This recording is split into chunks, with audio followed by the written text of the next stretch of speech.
안녕하세요. 만나서 반갑습니다. 실용글쓰기 강의하는 오선희입니다. 오늘도 시험 잘 보고 오셨어요? 저도 열심히 시험을 잘 보고 시험 문제 복원을 하기 위해서 이렇게 촬영을 하고 있습니다. 우선 저는요, 1교시의 서술형이 좀 더 어려웠어요. 여러분도 혹시 그러셨나요? 1교시 서술형 4번이 바로 한국과 인도의 시차를 계산해서 시간을 환산하는 그 문제였거든요. 그래서 굉장히 막 앞에 객관식 문제를 다 풀고 와서 그런지 좀 지쳐 있어서 그런지는 모르겠지만 굉장히 이게 머리가 안 돌아가더라고요. 그래서 굉장히 어렵게 느꼈던 부분이 있었습니다. 사실은 2교시의 서술형이 배점도 훨씬 높고 난도도 좀 높은 편인데 1교시에서부터 좀 겁을 먹었던 그런 시험이 아니었나 이런 생각이 들었어요. 그거에 비해서는 2교시의 서술형 10번 문제는 자료 해석이 그렇게 어렵진 않았던 것 같습니다. 제가 그 시험 보는 교실에서 항상 제일 첫 번째로 시험지를 탁 내고 나가거든요. 제가 항상 그런 거에 대한 자부심이 있었는데 오늘은 시험 문제가 꽤 괜찮았나 봐요. 그래서 저보다 먼저 나가시는 분들이 계셔서 뭔가 실용 글쓰기를 여러 번 시험을 친 사람으로서 내가 먼저 나갔어야 되는데 이런 마음이 들더라고요. 하지만 흔들리지 않고 최선을 다해서 마지막까지 잘 풀고 나왔습니다. 글쓰기의 원리 부분에서는 쓰기 효능감이 첫 번째 문제로 나왔었는데요. 쓰기 효능감은 예전부터 계속적으로 나오고 있는 부분이에요. 쓰기 효능감은 내가 쓰기에 성취감을 느끼면서 쓰기를 계속 잘할 수 있다는 자신감을 불러일으키는 건데요. 그게 꼭 내 경험이 아니어도 된다. 여기 보면 간접 경험이라고 되어 있죠. 간접 경험. 그러니까 나의 동료가 글쓰기를 잘한 경험, 이런 것들도 나에게 긍정적인 요소로 작용할 수 있다라는 걸 기억해 주시면 돼요. 주제문의 요건으로 주제문은 항상 문으로 끝났죠? 그러니까 문장 형태로 끝나야 되거든요. 주제문이 문장 형태로 안 끝난 것들을 지우면서 푸시면 됐었던 문제였고요. 평서문으로 쓰고 비유적 표현을 쓰면 아무래도 그 의미를 명확하게 알 수 없어서 명확한 표현으로 쓰는 것이 중요하다 이런 얘기를 하고 있습니다. 또 두 가지 이상의 내용을 담게 되면 어느 하나에 더 중점을 두는 것처럼 느껴져서 이렇게 둘 다 중요하다 이런 느낌이 잘 안 들 수 있어서 분명하게 하나를 지적하면서 하나의 부분에 중점을 두면서 주제문을 설정하시는 게 좋습니다. 응급 상황에 대한 시민의 대처 부족 문제를 개요와 연결 지어서 푸는 문제가 나왔습니다. 이거는요, 여러분이 그 기출문제집을 푸셨다면 아마 한번 만나보셨을 문제일 거예요. 기출이 한번 됐었던 내용입니다. 개요표가 있고요. 개요는 항상 문제 상황이 나오면 원인 분석 나오고, 그 다음에 뒷부분에는 대책, 해결 방안 이런 것들이 나오죠. 그런 것들 안에 어떤 자료가 연결되는 것이 좋겠는가, 그 해당 자료 연결짓기 문제도 나왔습니다. 그 다음 논리적 순서 배열하기 문제가 두 가지 나왔는데요. 제가 머릿속에 기억에 남는 것 중심으로 한번 적어봤어요. 앞부분에는 이것저것 자유로운 선택이 가능한 학부모. 하지만 교사는 그렇지 못하다 하면서 여기 앞에 이런 역접의 접속어를 찾으면서 자연스럽게 연결지었고요. 그렇게 자유롭지 못한 교사는 조직의 압박에 의해서 여러 제약을 받거든요. 그런 제약이 이러한 이렇게 나오더라고요. 그러면 이러한이라는 지시어가 나왔다는 것은 앞에 그러한 압박, 제약이 나왔다는 거겠죠? 그거랑 바로 연결지어서 쭉 진행을 시켜봤습니다. 코호트 연구의 다른 말이 먼저 나오더라고요. 그거 얘기하고 장점 그리고 단점 두 개 이렇게 연결짓는 건데요. 특히나 두 번째 단점은 무엇무엇한 단점도 있다. 도 이렇게 돼 있더라고요. 그러면 도라는 보조사가 들어갔다는 건 앞에 단점이 우선 하나 나오고 그 다음에 그 뒤에 하나를 덧붙일 때 도라는 보조사를 쓰잖아요. 그런 흐름을 챙겨봤더니 순서를 잡는 거는 어렵지 않았어요. 그리고 인필공법에 해당하는 글 읽고 푸는 문제 나왔었고요. 당뇨병의 심각성. 이것도 기출문제로 한번 나왔었어요. 기출되었었던 내용입니다. 이것의 그래프 자료를 해석한 다음 추가할 자료가 뭐가 있을까? 여기에서의 목적은 당뇨병의 심각성을 알리는 거거든요. 그러면 추가할 자료에는 당뇨병과 연결될 수 있는 여러 합병증, 그런 합병증의 통계를 자료로 같이 제시하면 당뇨병의 심각성이 부각되겠구나. 이렇게 얘기할 수 있겠죠. 그리고 메모리 해킹 얘기가 나왔었어요. 메모리 해킹이란 무엇인지, 그리고 예방법, 그 예방법과 그 예방법에 더 자세한 내용들을 이렇게 정리를 해봤습니다. 그 중에서 이메일에다가 공인인증서, 보안카드 같은 걸 저장한다라는 선지가 있었거든요. 그건 예방 방법으로 옳지 않다. 이렇게 찾는 문제가 있었죠. 컴퓨터에도 저장 금지, 이메일에도 저장 금지입니다. 이렇게 한 번 나온 이슈는 다음에 문제 형태를 바꾸거나 아니면 문제 형태도 바꾸지 않고 그대로 내는 경우도 있으니 나왔던 문제를 다시 한번 꼼꼼히 살펴보는 건 굉장히 중요합니다. 제가 이거 복원을 하면서도 느낀 건데요. 기출문제집의 문제가 진짜 많이 나왔어요. 그럼 이게 결국은 뭐냐면 기출문제를 충분히 여러 번 회독해서 확실하게 머릿속에 기억해 두잖아요. 그러면 점수가 짧은 시간 안에 꽤 많이 오를 수가 있겠더라고요. 기출문제는 반드시 보고 가셔야 하고요. 또 하나는 그 실용 글쓰기 사이트에 나오는 예상 문제 있죠? 네, 예상 문제도 많이 반복적으로 나오고 있어요. 예상 문제와 기출 문제 꼼꼼하게 보시면 짧은 시간 안에 단기간에 고득점 받으실 수 있을 거예요. 자, 관용 표현 찾기 있었어요. 신중함이 핵심이었어서 돌다리도 두드려보고 건너라. 요 속담을 찾는 거 나왔었습니다. 맞춤법 내용 볼까요? 자, 뒤에가 겉이라는 의존명사처럼 쓰인다면 앞에 말과 띄어서 써야 됩니다. 나가는 띄고 대 이렇게 말이죠.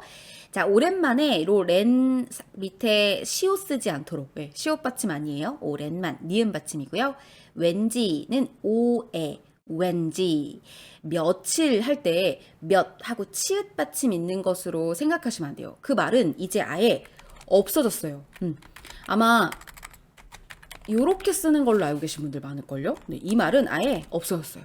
네. 아셨죠? 아예 머릿속에서 지워버리세요. 며칠로 기억하셔야 돼요. 우리 며칠 동안 여행가 할 때도 요 며칠이고요. 제가 좀 진하게 표시를 좀 해볼게요. 그리고 몇 월 며칠, 뭐 우리 만나는 날 몇 월 며칠이야 할 때 며칠도 이거예요. 그러니까 요 옆에 있는 건 아예 안 씁니다. 김치찌개 맞죠? 그리고 널찍하다 이것도요. 밑에 리을 비읍이 있으면 안 됩니다. 아셨죠? 널찍하다라고 해주셔야 돼요. 이 리을 비읍이 살아있는 경우는 어떤 경우냐면 생각난 김에 좀 몇 개 적어볼까요? 넓다, 기본형, 당연히 리을 비읍이죠. 그 다음 넓적하다, 넙죽하다, 넙둥글다 정도는 리을 비읍이 살아있습니다. 근데 널찍하다 할 때는 리을만 표기에 살아있다는 거 기억해 주시면 돼요. 이렇게 모두 맞는 표기로 제가 지금 적어본 거거든요. 자, 어떤 게 또 나올지 모르니까 잘 기억해 두는 거죠. 자, 다운로드 하기는 내려받기로, 팝업창은 알림창으로, 센터 아니고 센터. 주의가 필요합니다. 주의가 요구됩니다. 둘 다 너무 그 번역 두고요. 그 외국의 문서를 그대로 번역한 경우 있죠. 그런 경우라서 좀 어색해요. 주의해야 합니다. 이렇게 하는 것이 맞습니다. 글쓰기 실제로 가볼까요? 공문서 내용 나왔었는데요. 역시나 날짜 적는 내용이 나왔더라고요. 날짜는 연, 월, 일 모두 마침표로 대신해 주고요. 붙임을 쓰고 나면 두타 띄고 문서 이름을 적은 뒤 해당 그 부수를 적어요. 한 부, 두 부 적고 그리고 다시 마침표 찍은 다음 두타 띄고 끝 마침표까지 이렇게 적어주는 거 중요합니다. 이렇게 마지막에 끝 적는 것은 뒤에 서술형 문제에도 한번 나왔었죠. 자, 그리고 전결된 경우에는 그 결재권을 위임받은 것이기 때문에 전결자가 서명을 하게 되고요. 수신자, 즉 문서를 받는 쪽이 너무 많으면 수신자 참조라고 해서 수신란에다가 수신자 참조를 쓰고 맨 아랫부분, 결문 부분에다가 그 많은 수신자들을 적게 되어 있습니다. 품위서는 검토 사항이 있어요. 이 물품 구입 등 지출 관련 품위는 집행 내용이 예산 편성 항목에 해당하는지, 또 예정 금액이 예산 범위 안에 있는지, 집행 예정 금액이 법령이나 규정, 지침 등 그것의 기준에게 부합하는지, 또 어떤 자격이 있고 근거가 있는지 이런 것들을 잘 따져봐야 한다는 거, 이게 문제에 나왔었고요. 조사 보고서는 배달앱 이용 실태 조사에 대한 내용이었고 소제목을 집어넣고 또 추가할 자료를 연결 짓는 문제가 나왔었습니다. 보고서의 작성 포인트는 이게 사실 제가 107회 기출보건할 때 적어놨던 거거든요. 이렇게 연속적으로 조사 보고서가 나오더라 라는 거 보여드리려고 남겨놨어요. 보고서, 기본적으로 품위서, 공문서 이런 것들은 매 회차 나오고 있는 글의 종류이니까 매번 그 글이 어떻게 써 내려가야 하는 것인지, 그 글을 쓸 때 어떤 점에 주의를 해야 하는지를 꼭 기억하셔야 될 것 같아요. 그런 다음 제안 요청서가 나왔어요. 제안 요청서를 바탕으로 사회 제안서를 쓰게 되죠. 어떤 회사에서 제안 요청서를 이제 여러 회사에다가 이렇게 주게 됩니다. 우리 회사한테 다시 제안서를 보내주세요. 이런 용도인 거예요. 그러면 그 제안 요청서를 보고 그 안의 내용을 꼼꼼히 분석한 다음 제안서를 다시 그 회사로 보내게 되는 거죠. 그것에 단계가 있습니다. 1단계는 제안 요청서 사업 의뢰서 발주서를 분석하고 제안서 작성하는 팀을 편성하고요. 2단계에는 자료를 수집하죠. 그리고 3단계에는 제안서를 직접 작성하고 4단계에 제출하고 직접 이렇게 설명하는 그런 단계도 거치기도 하죠. 프레젠테이션 준비 과정 속에서 청중을 분석하는 거 너무나 중요하죠. 비언어적인 표현도 중시해야 됩니다. 내용만 중시할 게 아니라 그 내용을 효과적으로 전달할 수 있는 손짓, 눈짓, 시선, 이런 것들을 모두 다 고려해야 한다는 거예요. 슬라이드 하나하나마다 그 내용의 핵심을 알 수 있도록 이렇게 제목을 설정해 놓아서 밑에 아주 구체적으로 적혀 있는 것들 내용을 다 읽지 않아도 위에 있는 제목만 딱 읽어도 무슨 내용이구나 이렇게 알 수 있도록 하는 거 중요하죠. 학원 광고의 분석서 나왔는데요. 상황을 분석하고 목표를 설정.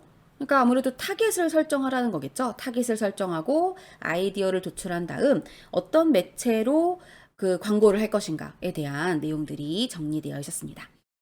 자, 보도자료로 이칠권리 나와 있었는데요. 이게 지우개 서비스라고 해서 실제로 있는 거더라고요. 제가 여기 지금 링크를 걸어 놓았는데요. 개인정보보호위원회라고 하는 국가기관에서 지우개 서비스, 디지털 이칠권리 지원 서비스 대상 대폭 늘어난다 라고 해서 보도자료가 이렇게 제시되어 있습니다. 제가 늘 강조하는 게 이런 국가기관에서 내놓는 문서들에 익숙해질 필요가 있다. 이렇게 이 말씀 굉장히 많이 드리잖아요.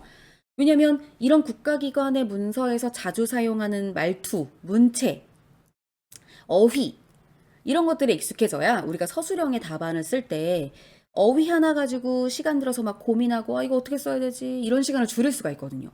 답안을 꽤 괜찮게 쓸 수가 있기 때문에 이런 거 많이 봐두시면 좋아요. 아셨죠? 자, 다시 가서 특허 명세서입니다.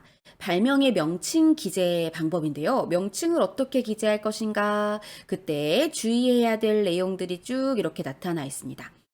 이 내용은요, 제가 이렇게 표시를 좀 해둘게요. 왜 그러냐면 이것도 역시 기출이 한번 됐었어요. 그래서 기출문제집 꼼꼼히 푸신 분들은 특허 명세서 안에서 발명의 명칭을 어떻게 기재해야 하는지에 대해서 알고 계실 겁니다. 선지도 거의 똑같이 나왔더라고요. 그래서 막연하거나 장황하게 쓰지 말고 발명의 내용에 따라 간명하게, 간단하고도 명확하게 기재하라는 거죠. 개인명, 상표명, 상품의 애칭이나 추상적인 성능을 나타내는 표현 이런 것들은 쓰지 않는다. 이런 게 나와 있었어요. 특허라는 용어를 발명의 명칭에 넣어서도 안 되고요. 그래서 이것도 역시 특허 명세서를 우리가 평소에 살펴볼 그런 기회가 많나요? 많지 않죠. 그래서 여기 제가 또 링크를 걸어놨어요. 이게 뭐냐면요. 특허청에서 연결된 또 다른 사이트인데요. 특허로라는 사이트예요. 여기에는 작성 사례가 나와요. 그러니까 그동안 많은 사람들이 특허를 이렇게 출원하면서 썼던 그 명세서의 내용들이 쫙 검색이 되거든요.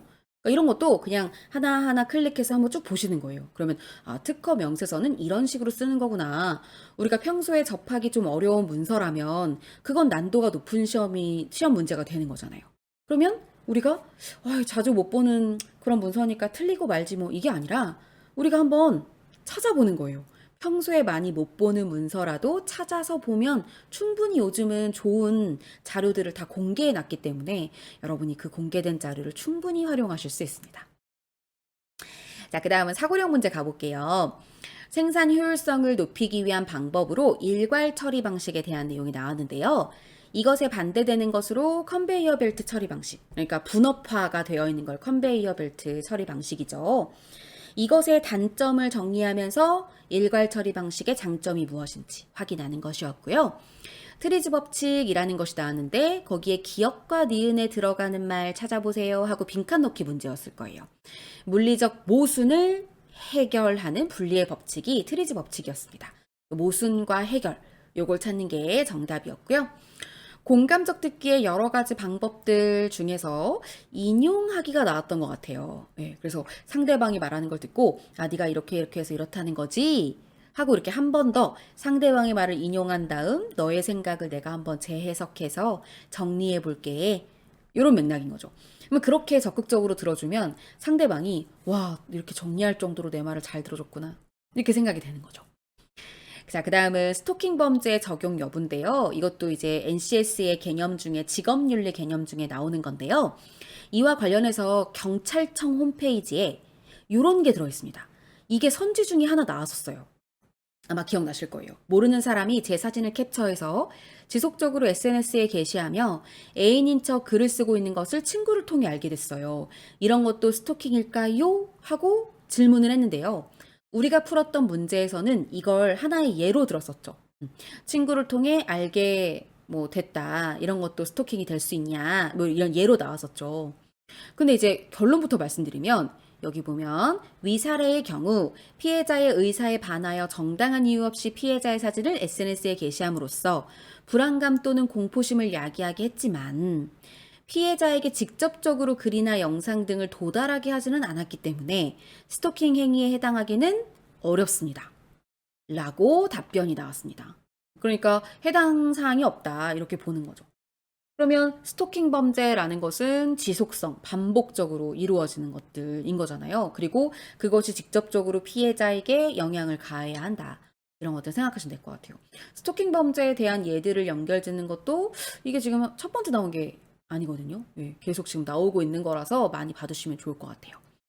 자, 팀워크입니다. 팀원 모두 책임을 공유하는 팀에서는 팀장이 무엇을 보여줘야 하냐면 각자의 역할을 분명히 명시해 주는 게 좋아요. 이 팀워크와 관련된 문제에서는 어떤 게 나왔냐면 이제 A라는 리더가 팀원 한 명한테 이제 어떤 업무를 줬죠.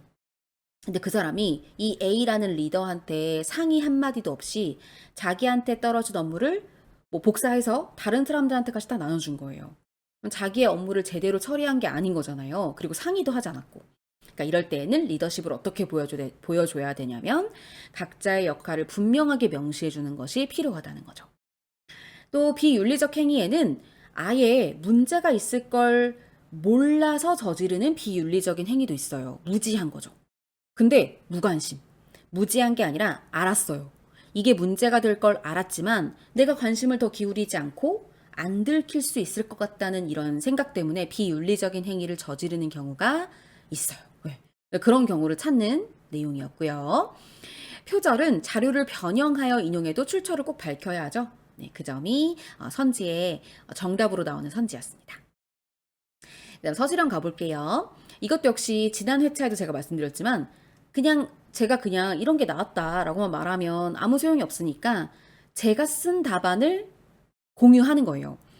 그러면 제가 쓴 답안이 그럼 100% 맞느냐? 그건 아니겠죠. 네, 아닐 수 있어요. 근데 저는 그래도 여러 번 이 시험을 보면서 약간 이 정도로 썼더니 점수가 꽤 나오더라 이런 경험들을 했던 사람이잖아요.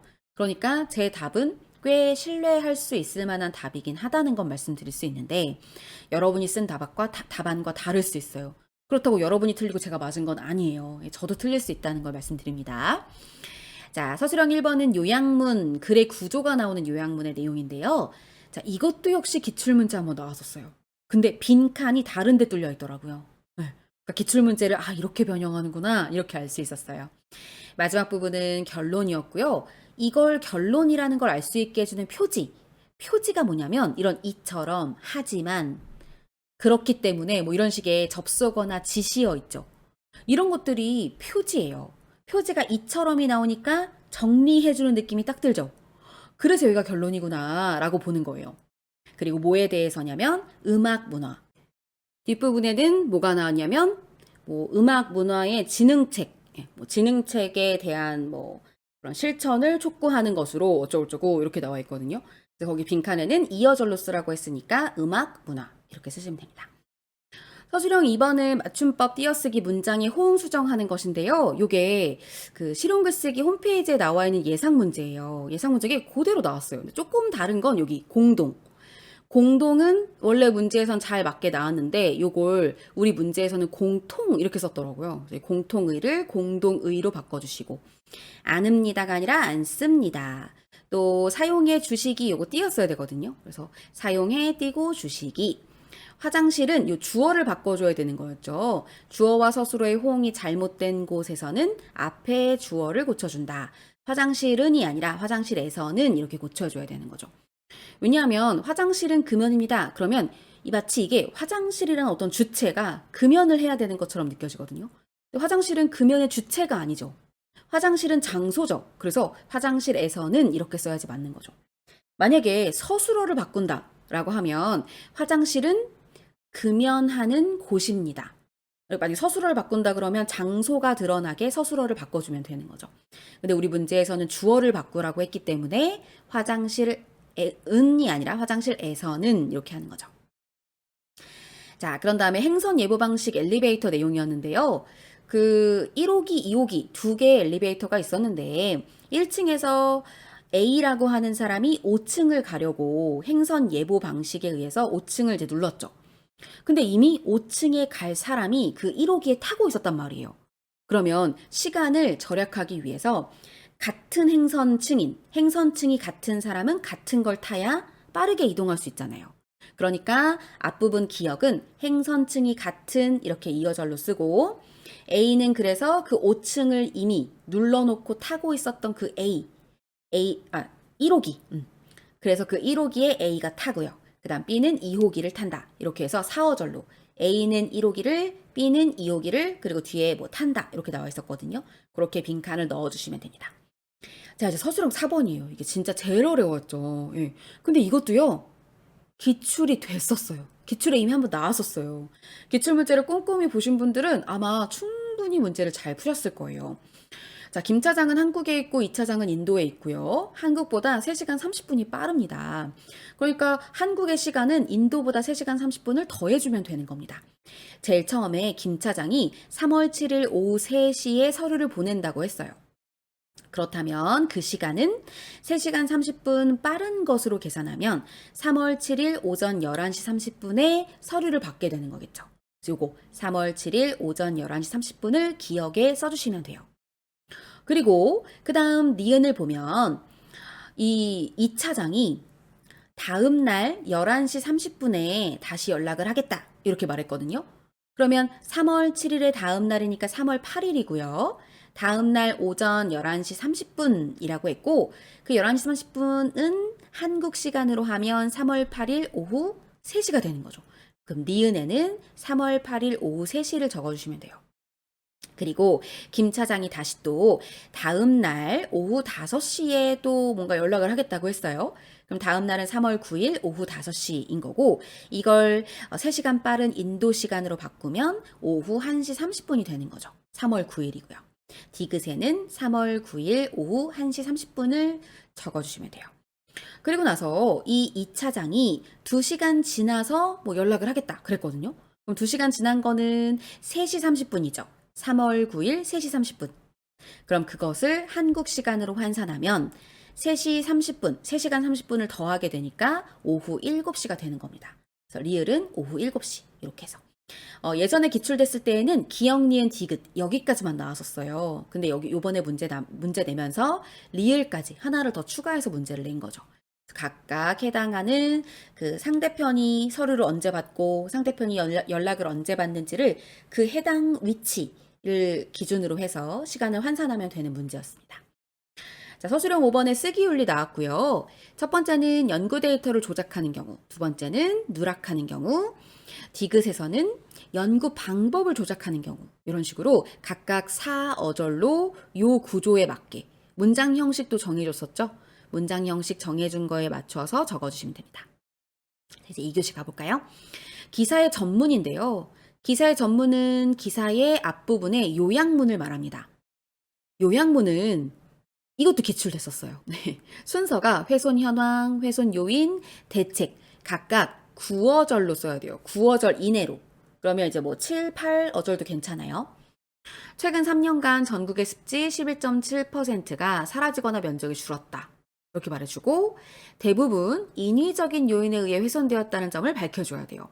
아마 여기에 자연적인 요인, 인위적인 요인 둘 다 쓰신 분들 계실 거예요. 근데 여기에 기사의 전문을 쓰는 빈칸 위에 보면 이 기사에 표제가 있었어요. 표제. 그 표제를 보면 느낌이 오죠. 아, 이 기사가 어떤 흐름으로 어떤 문제점을 지적하려고 하는 기사인지 흐름이 느껴지실 거예요. 위에 표제를 보면 뭔가 사람의 어떤 인위적인 행동으로 인하여 습지에 영향을 줬다, 악영향을 줬다, 이런 흐름이 되어 있었거든요.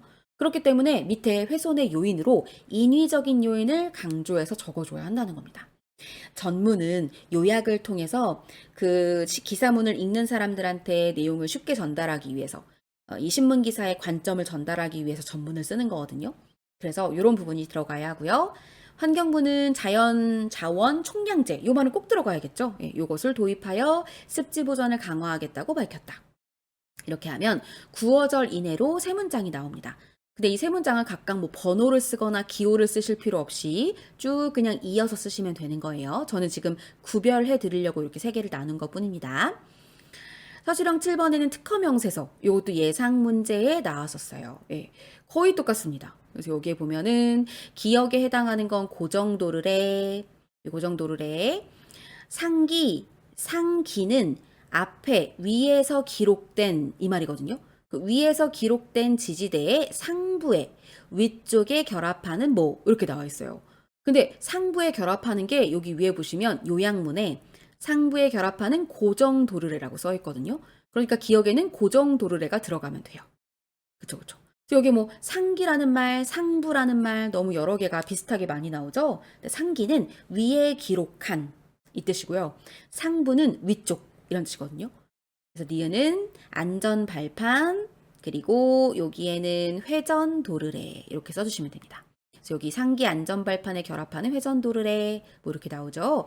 여기 요약 부분에 나와 있는 걸 바탕으로 빈칸 넣어주시고 그런 다음 여기 밑에 고안에 대한 설명 리을은 이렇게 쓰래요. 본 고안은 무엇에 관한 것으로 더욱 뭐뭐는 뭐뭐에 관한 것이다 이 형식인데요. 본 고안은 안전사다리에 관한 것으로 더욱 상세하게는 여기 는 앞에를 뭘 써야 되나 되게 힘드셨죠. 근데 저는 예상 문제를 미리 한번 풀어가지고 더 상세하게는 뭐 더 구체적으로는 더 자세하게는 이런 말이 들어갈 거라는 걸 전 알았거든요. 이거를 많이 봤어서. 그래서 안전발판을 갖춘 안전사다리에 관한 것이다. 이렇게 뭐에 관한 것인지 구체적으로 쓰는 게 뒤에 나오면 됩니다. 8번째는 정책 제안서고요. 주택 에너지 효율 개선 사업 전략인데 이거는 제가 다 적어 나오지를 못했어요. 뭐 웬만하면 막 9어절, 7어절 정도도 길다고 느끼는데 이 서술형 8번은 14어절 이내로 써야 되는 막 이런 문제였죠. 그리고 답안이 워낙에 길더라고요. 그래서 이게 쓰는 양이 꽤 많은 회차의 시험이 있고 아닌 회차가 있는데요. 요번 회차는 좀 많이 엄청 써야 돼서 좀 고생을 많이 했습니다. 그래서 서술형 8번도 그렇고 9번도 그렇고 엄청 써야 되는 게 길었거든요. 그래서 가에는 이것도 기출이 되어 있었던 내용입니다. 똑같아요, 문제. 가에는 이제 제목이죠. 그 위에 개최라고만 써 있어요. 그리고 빈칸이에요. 그럼 뭘 개최하는지를 쓰면 되겠죠. 그게 이거예요. 설명에. 그리고 나에는 뭐뭐 하기 바랍니다 라는 내용을 써야 돼요. 그래서 잘 설명회를 철저하게 준비하시기 바랍니다 이렇게 써야 되고요. 그리고 다에는 뭐뭐를 대비하기 위하여 뭐뭐를 위해서 이렇게 그 목적 이유를 쓰고 그런 다음 설명회를 까지 써야 돼요. 왜냐하면 그 다의 뒷부분에 뭐가 써 있었냐면 부침과 같이 개최합니다 이렇게 돼 있었거든요. 그럼 당연히 앞에는 무엇을 개최하는지가 적혀야 돼요. 그래서 그 설명회에 대해서 설명의 목적과 함께 자세하게 앞부분을 적어주셔야 하는 거였고요. 그리고 이겁니다. 자, 개체 계획서 한부 부수 꼭 쓰고요. 점 찍고요. 그리고 두 타 띄고 끝 마침표. 근데 여기에 요 두 타 띈 표시 있죠. 이건 제가 눈에 띄게 하려고 이렇게 표시를 한 거고 실제로는 이렇게 안 써도 될 것 같아요. 예. 왜냐면 실제 우리가 공문서 쓸 때 두 타 띈 표시를 하지 않거든요. 그러니까 실제 기한문 쓰듯이 하는 거기 때문에 요 두 타 띈 표시는 안 하셔도 될 것 같습니다. 서술형 10번이고요. 산업기술 불법 국외 유출 문제에 대해서 칼럼을 쓰는 것이었죠. 1문단에서는 산업기술 불법 국외 유출 대책 마련 시급이라는 단어를 넣어 현 상황을 언급하고 산업통상자원부의 자료를 바탕으로 6년간 누적 적발 건수를 보여주래요. 근데 이게 수치가 그냥 어떤 1차적으로 바로 확인할 수 있게 나오지 않았어요. 그게 뭐냐면 산업통상자원부의 자료를 보시고 2010년부터 2015년까지의 수치를 다 더해야 돼요. 거기 수치가 여러 가지로 나왔거든요. 그걸 다 더해서 누적 적발 건수가 얼마인지를 계산해야 되고요.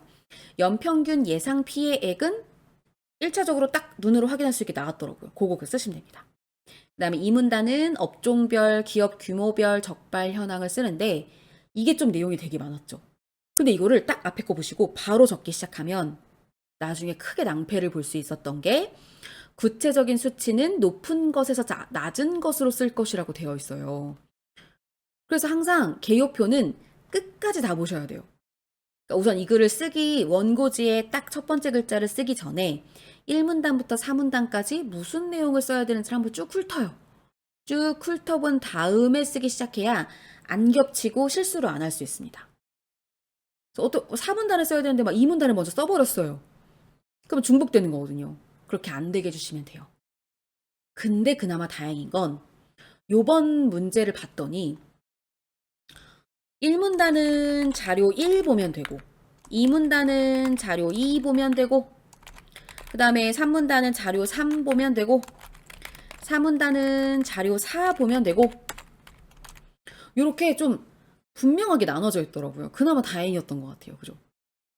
어떤 경우는 막 1문단에 자료 1, 근데 이 자료 1이 막 2문단에도 있어요.